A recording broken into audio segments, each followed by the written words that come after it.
کئی بار اس نے محسوس کیا کہ وہ اس کے متعلق سوچنا چاہتی ہے، مگر خود ہی اس نے اپنی اس حرکت پر اپنے آپ کو ملامت بھی کی۔ 10 روز بڑے دلچسپ گزرے۔ ماتا جی بھی خوش تھیں۔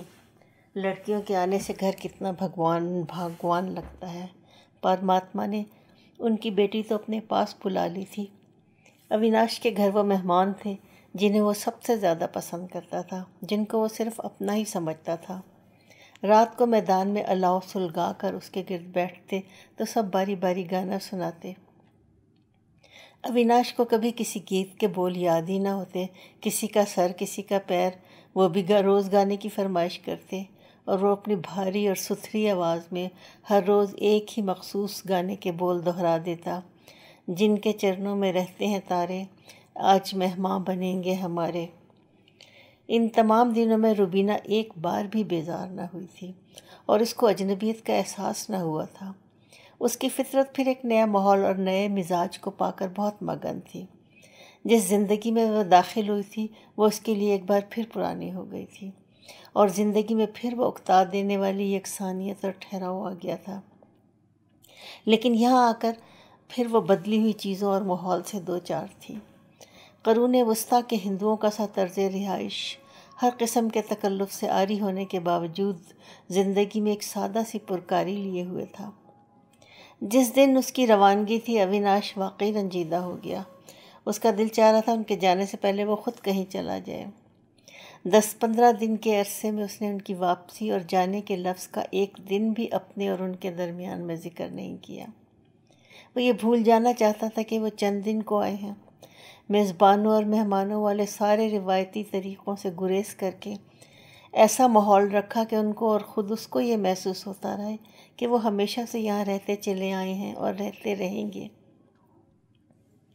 آج وہ اس گھر سے جا رہے تھے، کون جانے اب یہ اس کے گھر دوبارہ جمع ہو سکیں گے یا نہیں۔ اس نے بکھری ہوئی چیزوں اور بندھے ہوئے سامان کو دیکھ کر افسردگی سے سوچا اور اس کمرے سے باہر نکل آیا۔ اس کی آزردگی حق بجانب تھی۔ وہ بوڑھی ماتا کے ساتھ تنہا رہتا تھا اور اس کا مزاج کچھ اس قسم کے انسانوں سے گھلنے ملنے کا عادی تھا۔ ہر ایک سے بے تکلف ملنے کا وہ قائل نہ تھا۔ پھر ان جانے والوں کے ساتھ وہ بھی جا رہی تھی جو اس کو ہمیشہ سے بہت عزیز تھی۔ روبینہ کو اس کے جذبات کا پورا احساس تھا۔ اس کے دل کے گوشے میں سہما سہما سا ایک خیال بار بار سر اٹھاتا تھا: یہ بہت دلچسپ اور غیر معمولی مزاج کا شخص ہے، اور اس کے خیال میں دیر تک موجود رہا جا سکتا ہے۔ اویناش کو بھی یہ احساس ہو گیا تھا کہ نادر کی یہ بیوی غیر معمولی طور پر اس کی گرویدہ ہو گئی ہے۔ شاید اس نے اپنی دانستہ قسم کی دلچسپ باتوں اور فطری خوش مزاجی سے اس کو اپنی طرف متوجہ کر لیا تھا۔ یہ بھی ایک دلچسپ بات تھی کہ نادر، جو غیر ارادی طور پہ اس کے اور بینا کے درمیان حائل رہا تھا، اب اس کی بیوی بعض اوقات اس کی توجہ بینا کے بجائے اپنی طرف کر لینے کی کوشش میں مصروف نظر آتی تھی۔ لیکن اویناش اپنے دلچسپ حرکتوں اور مسخرے فقروں سے اس کو یاد دلا دیتا کہ تم میرے اس دوست کی بیوی ہو جس کی موجودگی مجھے یہ احساس نہیں دلاتی کہ میں دوسرے کے سامنے بیٹھا ہوں، جو بہت بھولا اور بے ضرر انسان ہے۔ مہاراج ان کے جانے سے خوش نظر آتا ہے۔ اب یہ یہاں گبری کر لے گا اور کئی دن بند کمرے میں اگربتیاں سلگا کر اس کو پوتر کرے گا، اویناش نے چپکے سے ان کو بتایا۔ ماتا نہ خوش تھی نہ رنجیدہ۔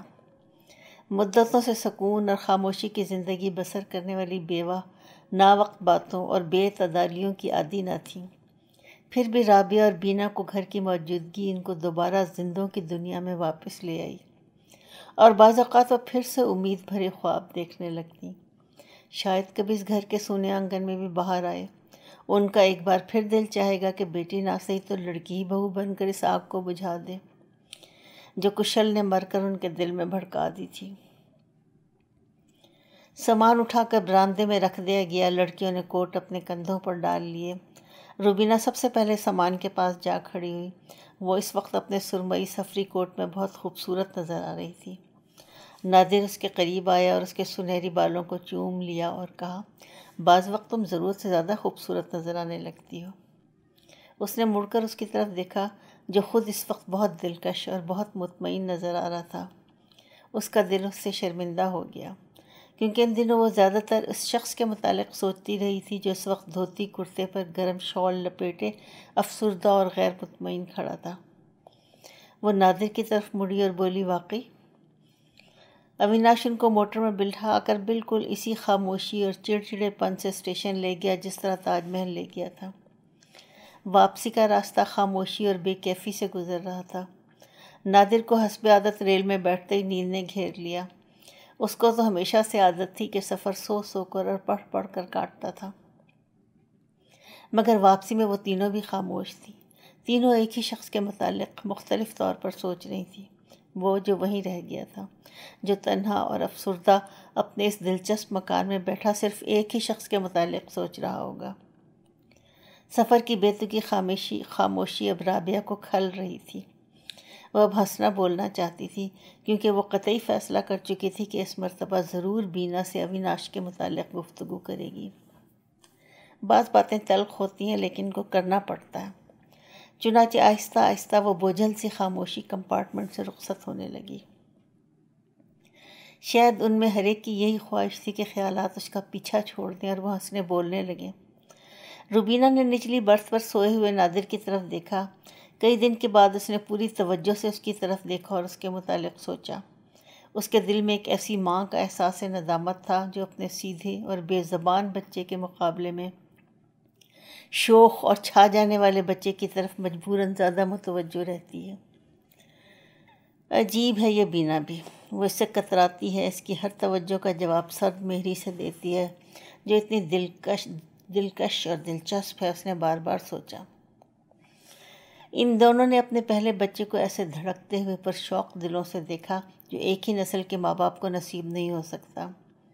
دونوں کو یہ اشتیاق تھا کہ دیکھیں بچے نے کس کے نقش و نگار اور رنگ کے اثرات زیادہ قبول کیے ہیں، مگر وہ تو ایسے نکلا جیسے کوئی بہت متوازن اور سلجھے ہوئے ذہن کا ثالث ہو، بڑی خوش اسلوبی سے دونوں فریقین کے اختلافات کو دور کر سکتا ہو، جو دونوں کو اپنی اپنی طرف سے مطمئن کر سکتا ہو۔ سفید براق لباس میں ابنوسی رنگ کی یسوع مسیح کی بھیڑ نے جب اپنے گلے سے بچھڑی ہوئی سفید رنگت والی بھیڑ کے قریب اس سلجھے ہوئے ثالث کو بڑھایا تو ماں کے بجائے باپ کے ہاتھوں نے اسے تھام لیا، اور جب خوش الحان باپ نے اپنے بیٹے کے کان میں اذان دینا شروع کی تو ابنوسی رنگت والی نرس نے عادتاً مذہب کے آگے سر جھکا دیا۔ روبینہ حیرت اور شوق سے اس کی طرف دیکھ رہی تھی۔ وہ عید بقرعید کے علاوہ نماز بھی نہ پڑھتا، لیکن اس وقت بڑے خلوص اور عقیدت سے بچے کے کان میں اذان دے رہا تھا۔ اس نے ایک کان میں اذان دے کر ختم کی تو وہ فوراً بولی، ایک بار پھر کہو۔ نادر یہ تمہارے منہ سے بڑا اچھا لگتا ہے۔ اس نے اشارے سے اس کو خاموش کیا اور دوسرے کان میں تکرار کی۔ جھریائی ہوئی بند آنکھوں کی درس سی کھلی اور باپ کے چہرے پر مرکوز ہو گئی، جیسے وہ اس کے زبان سے نکلے ہوئے الفاظ کو سمجھتا ہو۔ یہ دونوں اس کو خود سے دور ایک دوسرے سے بہت قریب نظر آئے۔ اس خیال نے اس کو رنجیدہ کر دیا۔ تکیے سے سر ٹیک کر اس نے آنکھیں بند کر دیں۔ لو بھائی اب اپنا بیٹا، اس نے بچے کو پلنگ پر لٹاتے ہوئے کہا اور اس کے بجھے ہوئے چہرے کو دیکھ کر پوچھا، کیوں، کیا بات ہے؟ کچھ نہیں، میں یہ سن رہی تھی۔ وہ بہت خوش نظر آ رہا تھا۔ اصل میں یہ رسم بچے کا ماموں ادا کرتا ہے۔ وہ معصومیت اور خوش دلی سے ہنسا، لیکن اس کے دل میں پھر کانٹا سا چبھا، اور اب تم کو یہ خود ہی ادا کرنا پڑی۔ اگر اس بچے کا ماموں موجود بھی ہوتا تو بھی تم ہی کو ادا کرنا پڑتی۔ نادر نے اس بات کا جواب نہ دیا۔ ہم اس کی تصویریں ان لوگوں کو بھیجیں گے، وہ سب کتنا خوش ہوں گے۔ ایملی کتنا خوش ہوگی۔ ایملی کا نام سن کر اس کا دل بیتاب ہو گیا۔ کاش وہ اس کے پاس ہوتی، کاش اس وقت ان کے قریب ہوتی اور جھک کر اس کی پیشانی کو بوسہ دیتے ہوئے کہتی، کتنا پیارا ہے یہ روبی۔ اور اس وقت اس کو یوں محسوس ہوا کہ یہاں اس کا کوئی نہیں ہے۔ اس دم بی اماں اور رابعہ داخل ہوئی تھیں اور اس کو وحشت سی ہوئی کہ وہ ہمیشہ اور ہر وقت اجنبی چہروں کے درمیان گھری رہے گی۔ بی اماں نے بچے کی پیدائش کی خوشی میں میلاد کروایا اور عقیقے کی تیاریوں میں لگ گئیں۔ وہ کتنی خوش تھیں۔ اس پر اس کو حیرت ہوتی تھی کہ وہ بچہ جو ان کی دسترس سے باہر زیادہ تر الگ تھلگ رہتا ہے، وہ کس طرح اس کے نام پر واری نثاری ہوتی ہیں۔ خیر ان کے تو بیٹے کا بچہ تھا، لیکن حشمت کی محبت اور دم چھڑکنا اور بھی تعجب خیز تھا۔ آخر اس خطے کے باسیوں کے دل میں خالق عالم نے محبت کی فراوانی کیوں رکھی ہے؟ یہ دوغنی نسل کا بچہ اس عورت کو صرف اس لیے عزیز ہے کہ اس نے اس کے باپ کو اتنی سی عمر میں گودوں میں کھلایا تھا۔ رابعہ کی تمام تر ہنر مندیاں اپنے بھتیجے کے لیے وقف تھیں۔ اس کے پاس اتنے بہت سے خوبصورت کاڑھے اور سیے ہوئے کپڑے اور ان کا اتنا ڈھیر سامان تھا کہ شاید ہی ان کے کسی جاننے والے بچے کے پاس ہو۔ وہ اس دن کی منتظر رہتی تھی کہ کسی دن اس کی آیا چھٹی پر جائے اور کس دن اس کو نہلائے دھلانے کی ڈیوٹی اس کو ملے۔ انہی ارمانوں اور نازوں میں وہ 1 سال کا ہو گیا۔ وہ بڑی دھیمی اور صلح کوش طبیعت کا تھا۔ اس کی آنکھیں گہری اور خاموش تھیں۔ وہ بڑی پیاری طرح مسکراتا تھا۔ نادر اس پر فدا تھا۔ محمود کو دیکھ کر وہ ہر دوسری چیز کو بھول جاتا تھا۔ وہ دیر دیر تک اس کی طرف خاموشی سے دیکھا کرتا۔ بس میں ایسا ہی بیٹا چاہتا تھا، اس کو دیکھتے دیکھتے کہتا۔ باپ بیٹے میں بڑا خاموش اور گہرا تعلق تھا۔ ایسے لگتا تھا کہ وہ ننھی سی جان اپنے باپ کی پرستش کرتا ہے۔ اتنے چھوٹے بچے کی یہ خاموشی، دھیما پن اور سوچتا ہوا انداز روبینہ کے لیے غیر معمولی تھا۔ اس کو وہم رہتا تھا کہ یہ چونچال کیوں نہیں ہے، یہ کمزور اور فطرتاً سست ہے۔ محمود کی آیا بیمار تھی اور رابعہ امتحان سے فارغ ہو چکی تھی۔ محمود اس کے پاس ہی رہتا تھا۔ اس کی ماں قطعی آزاد تھی۔ مجھے ایسی زندگی نہیں چاہیے، میرا دل چاہتا ہے واپس چلی جاؤں، اب وہ صاف صاف نادر سے کہتی ہے۔ تم کو معلوم ہے کہ ہم لوگ مشترک خاندان کی زندگی کے عادی نہیں ہیں۔ اور اب نادر نے اس کی باتوں سے متاثر ہو کر فیصلہ کر لیا تھا کہ اس کو ایک الگ گھر دے دے گا جہاں کل و جزو اس کی حکمرانی ہوگی۔ وہ اپنے تبادلے کی کوشش کر رہا تھا۔ لکھنؤ میں رہ کر گھر کرنے کی اس میں ہمت نہ تھی۔ اتوار کو روبینہ کسی انگریز فیملی کے ساتھ پکنک پر گئی ہوئی تھی۔ نادر اپنے تبادلے کی کوشش میں الہ آباد گیا ہوا تھا۔ رابعہ کے پاس محمود تھا اور وہ دونوں بہت خوش تھے۔ اس نے اس کو پلے پین میں قید کرنے کے بجائے اپنے پاس دری پر کھلونا دے کر بٹھا لیا تھا اور خود بیٹھی ہوئی اس کی بنائی کر رہی تھی۔ کسی نے دروازہ کھٹکھٹایا اور دونوں نے ایک ساتھ مڑ کر دیکھا۔ آہا بینا! محمود نے بھی اس کی طرف انگلی اٹھائی اور بولا، یہ بینا، یہ بینا۔ وہ جھکی اور اس کو گود میں اٹھا لیا۔ کیوں رے بندر، میرا نام آسان ہے تو کس بے تکلفی سے لے رہا ہے؟ کہاں گیا تیرا ابا؟ اس نے اس کے سیاہ سیدھے اور نرم ہاتھوں پر پیار کرتے ہوئے کہا۔ اس نے بھی اس کو پیار کر لیا۔ کیوں بینا، یہ اچھا ہے نا؟ رابعہ بھی اس کے پاس کھڑی ہو گئی۔ اچھا کیوں نہ ہوتا، یہ تو واقعی بڑا پیارا ہے، ماں کا تو بڑا لاڈلا ہوگا۔ رابعہ نے کوئی جواب نہ دیا، لیکن اس کے چہرے کا انداز بتا رہا تھا کہ یہ ذکر اس کو کچھ اچھا نہیں لگا۔ روبینہ کچھ عرصے سے ان لوگوں سے بے انتہا بیزار تھی۔ ان کے ساتھ 1 منٹ رہنا نہ چاہتی تھی۔ اس کا غصہ بڑھ گیا تھا۔ وہ بات بات پر پیر پٹکتی، چیزیں پھینکتی اور برتن توڑ دیا کرتی تھی، اور سب کے ساتھ محمود بھی راندہ درگاہ ہو رہا تھا۔ جو لوگ اس کو ہاتھ لگاتے ڈرنے لگے تھے۔ جب بھی وہ ان کے پاس سے جاتا تو وہ ذرا سی بات پر رکھ کر اس کو پیٹ ڈالتی، اور اس کا لاڈوں میں ستیہ ناش کیا جا رہا تھا۔ ہاں، جب آیا نہ ہوتی اور اس کو کہیں جانا ہوتا تو وہ بغیر جھجک کے رابعہ کے حوالے کر کے چلی جاتی۔ بینا اس بات کے متعلق کچھ نہ کچھ تو جانتی ہی تھی۔ رابعہ کی خاموشی کا مطلب وہ سمجھ گئی تھی اور اس نے اس کے متعلق بات نہ کی۔ وہ ادھر ادھر کی باتیں کرنے لگیں۔ انہی باتوں میں گزشتہ دسمبر میں آگرے کا سفر کا ذکر بھی آ گیا۔ رابعہ کو ایک بھولی ہوئی بات یاد آ گئی۔ آگرے سے واپسی پر جو بات اس نے سوچی تھی وہ آج تک بینا سے کہہ نہ سکی تھی۔ اس نے رفتہ رفتہ اویناش کا ذکر نکالا اور کہنے لگی، میرے خیال میں کسی بے خطا انسان کو اتنی لمبی سزا دینا ظلم ہے۔ لیکن سوال یہ ہے، بے خطا انسان خود ہی اپنے آپ کو سزا کیوں دے رہا ہے؟ بینا ہنسی، لیکن اس کی ہنسی میں ندامت تھی۔ رابعہ اس سے لڑ پڑی۔ اس کو صرف تم سزا دے رہی ہے، وہ بڑا مظلوم اور روایتی قسم کا انسان ہے، تم بڑی بدقسمت اور سخت طبیعت ہو۔ اچھا بھائی، وہ بڑی مظلومیت سے بولی، پتہ نہیں کیوں مجھے محسوس ہوتا ہے کہ تم سب ساتھی بے سکون، مظلوم اور بدقسمت ہو۔ رابعہ محمود کو تھپکتے ہوئے بولی، پھر اس کا کیا علاج کیا جائے؟ علاج کیوں نہیں ہو سکتا اگر تمہارا دماغ صحیح ہو جائے؟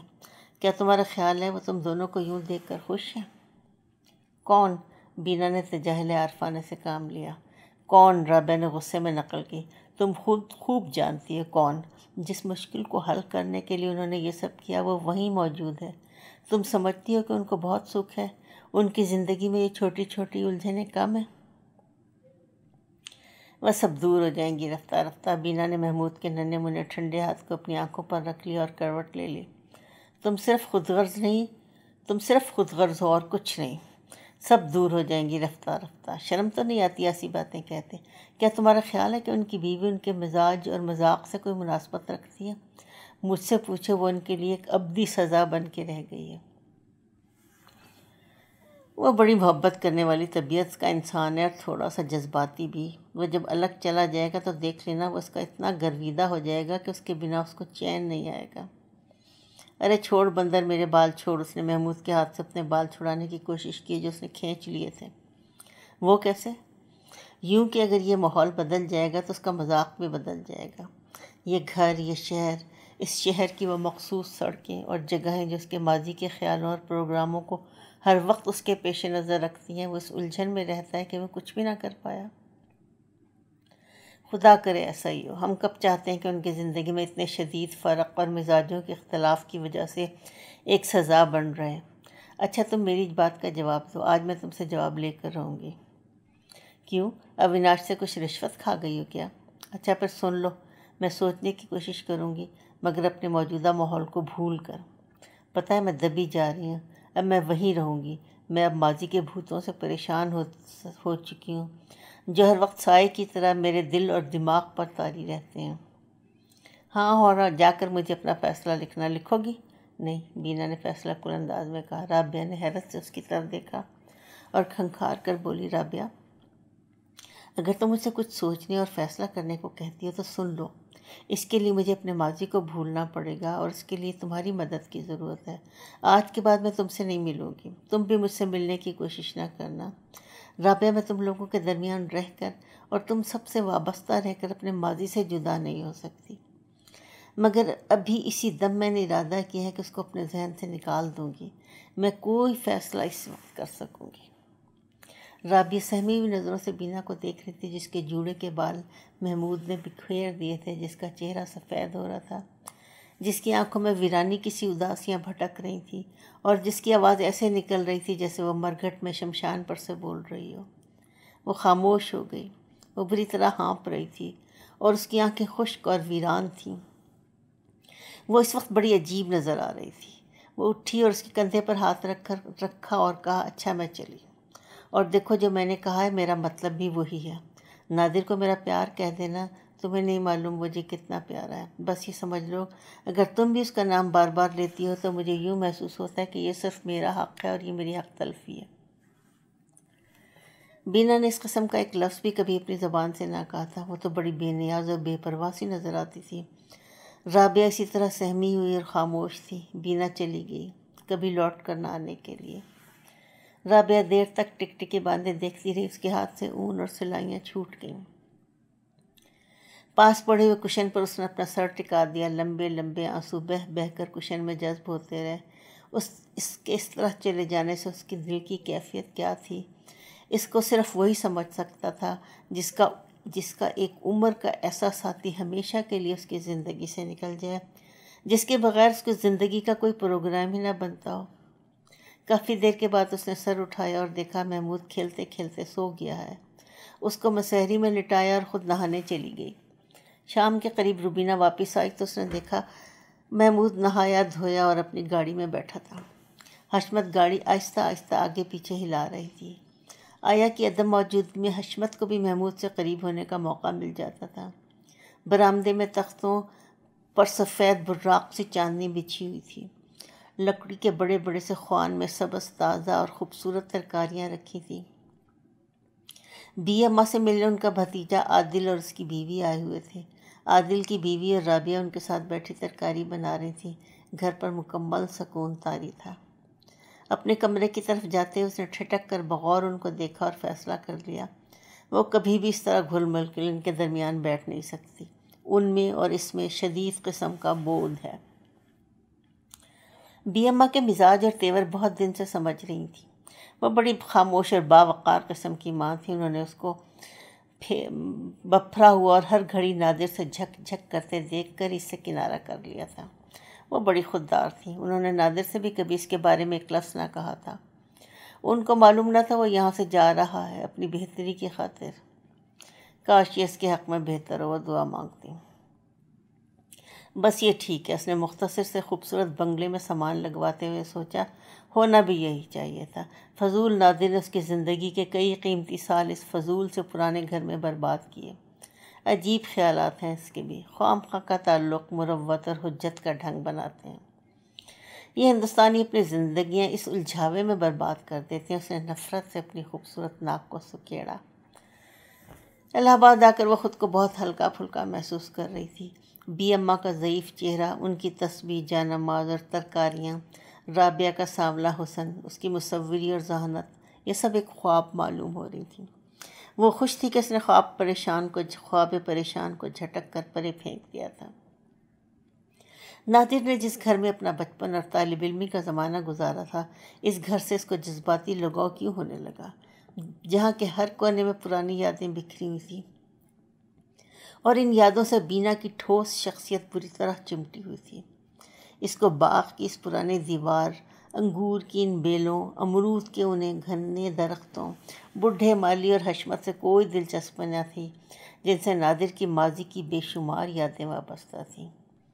ہاں، یہ بہت ٹھیک ہے، اس نے محمود کی نرسری میں کھڑکیوں کے خوبصورت پھولدار پردوں کو درست کرتے ہوئے سوچا۔ شکر ہے محمود اس پراسرار خوابناک ماحول سے نکل آیا، ورنہ وہ بھی اپنے باپ کی طرح ماضی کے خوابوں میں کھویا ہوا رہتا۔ وہ یوں بھی سوچتی ہوئی افسردہ طبیعت کے پیدا ہوا ہے۔ وہ یوں بھی سوچتی کہ یہ افسردہ طبیعت لے کر پیدا ہوا ہے، مگر وہ یہ بھول رہی کہ خواب دیکھنے والا باپ تو محمود کے ساتھ ہی آ گیا، اور اس خواب دیکھنے والے شخص نے اپنی تمام وابستگیوں اور پرانے ماحول سے صرف اس لیے کنارہ کر لیا تھا کہ شاید اس سے وہ یہاں خوش رکھ سکے۔ دوسرے کی خوشی اور جذبات کا احترام اکثر بہت سی عزیز چیزوں کی قربانی دے کر ہی کیا جاتا ہے۔ بڑا مکمل، پیارا اور مختصر گھر تھا۔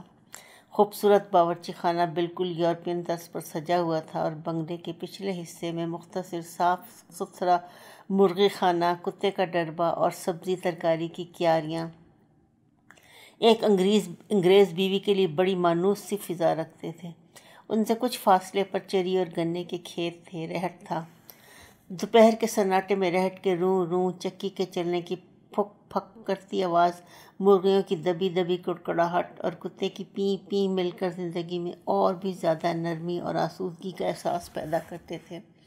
اب شاید یہاں یہ سکون سے خانہ داری کرے گی، پولٹری کو دیکھے گی، جام اور جیلیاں بنایا کرے گی، اور صبح شام ناشتے کے وقت تندور میں سے سرخ سرخ بسکٹ اور خوشبودار سپنج کیک نکال کر میز پر سجایا کرے گی۔ لیکن شاید اس کو یہ یاد نہ تھا کہ وہ اسی ماحول میں خود اپنے گھر میں بھی کبھی ان چھوٹے چھوٹے گھریلو کاموں میں دلچسپی نہیں لے سکی تھی۔ مرغیوں کے انڈے نکالنا، بطخوں کو دانہ دینا اور کتے کے راتب کی تیاری اس کے لیے بڑی اکتاہٹ اور بوریت کا سامان تھا، اور اسی وجہ سے وہ پرنسس کہلاتی تھی۔ الہ آباد آ کر بھی پھر وہ نئے تجربوں اور نئی زندگی سے لطف اندوز ہوئے۔ اس کا تخیل پھر بیدار ہو گیا۔ وہ قدیم ہندوستان کے پراسرار مذہبی ماحول میں گم سی ہونے لگی۔ اس کے ذمہ دار خود نادر تھا۔ وہ خود ہی اس کو یہ سب باتیں اپنے مخصوص دلنشیں انداز اور دھیمی آواز میں بتاتا۔ یہ پریاگ ہے، یہاں گنگا اور جمنا کا سنگم ہے۔ پھر وہ اس کو قدیم دیومالا کی روایتوں اور قصوں سے اس طرح متعارف کراتا کہ اس کے دل پر سنگم کے پراسرار تقدس کا سکہ بیٹھ گیا۔ وہ مندروں اور گھاٹوں کے ماحول میں کھو سی گئی۔ اس کو مندروں کی گھنٹیاں اور ناقوس کی آوازیں مبہوت کرنے لگیں۔ ایک بار پھر مشرق کی مقدس خوشبوؤں نے ان کے ذہن کے ہر تار کو جھنجھوڑا کر رکھ دیا۔ حسب معمول وہ ماحول جو اس کی دسترس سے باہر تھا، اس پر غالب آنے لگا۔ ایک دن جبکہ وہ گھاٹ کے زینوں پر اشنان کے بعد سفید برف سی ساری باندھ کے کھڑی ہوئی تھی، نادر اس کو دیکھتا رہ گیا۔ اس کے پیروں میں آلتا تھی اور ماتھے پہ تازہ تازہ چندن۔ اس کے ہاتھ میں بیلے کا گجرا تھا۔ وہاں پر کھڑی ہوئی وہ ایک ماورائی چیز نظر آ رہی تھی۔ معلوم ہوتا تھا برف کی دیوی ہمالیہ کی برف پوش چوٹیوں سے گنگا کے دھارے میں بہتی ہوئی گھاٹ کے کنارے آ لگی ہے۔ اس برف کے مجسمے سنہرے بال میں اس طرح بکھرے ہوئے تھے جیسے ہمالیہ کی برف پوش چوٹیوں پر سورج کی کرنیں۔ اس کا دل ڈر گیا، اسے ایسا محسوس ہوا جیسے وہ اس سے بہت دور چلی گئی اور جیسے وہ اس کو جانتا ہی نہ ہو۔ اس نے گھبرا کر اس کو اپنے قریب کر لیا۔ وہ دونوں سنگم کی طرف دیکھ رہے تھے۔ دو مختلف دریاؤں کا پانی صاف جدا جدا نظر آ رہا تھا، ایک شفاف، دوسرا گدلا۔ وہ مدہوش تھی اور نادر افسردہ۔